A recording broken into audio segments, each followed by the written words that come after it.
and ye shall hold your peace. Look at your neighbor and say, neighbor, it was just a setup.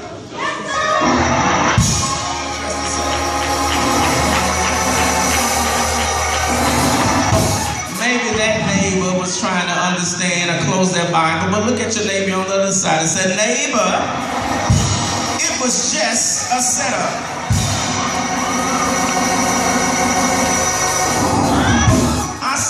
GTOD tonight to remind someone that today is your day of victory.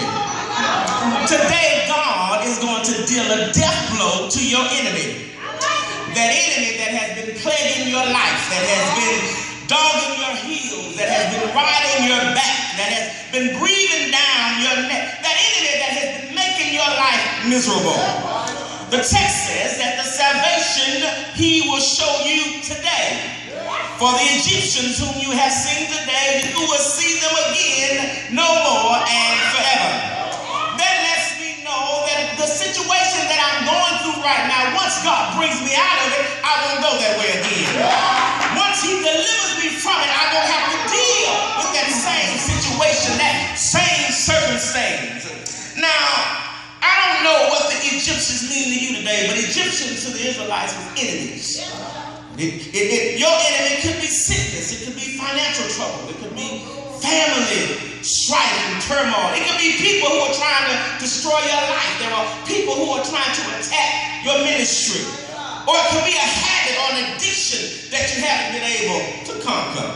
Whatever it is, God said to tell you that today is your day of victory. How many of you know that the devil is opposed to you having victory?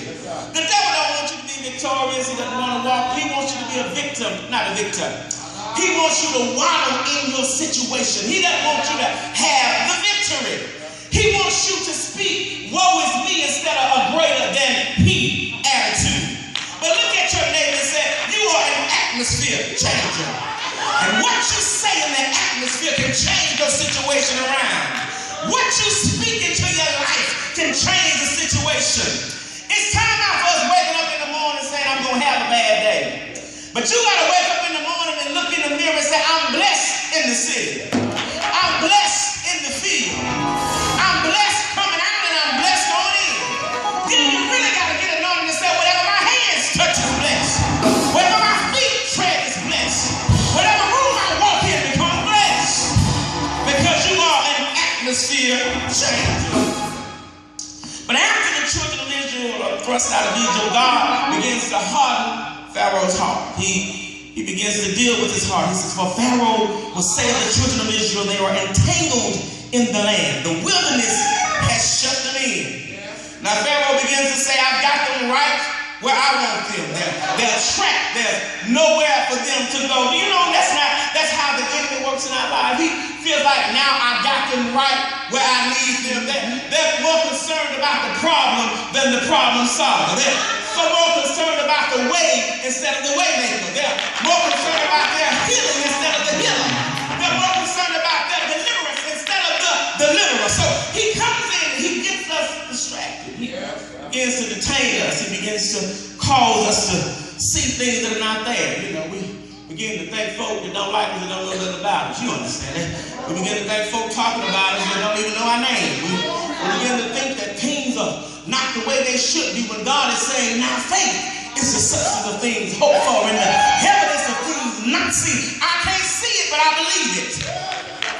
So we get to most of the time when you hear those words, it's because somebody believes they've been trapped, they've been hedged, they've been surrounded, and there is no escaping. And maybe it's just me, maybe, I don't know, have you ever been in a place where you feel like you're so overwhelmed?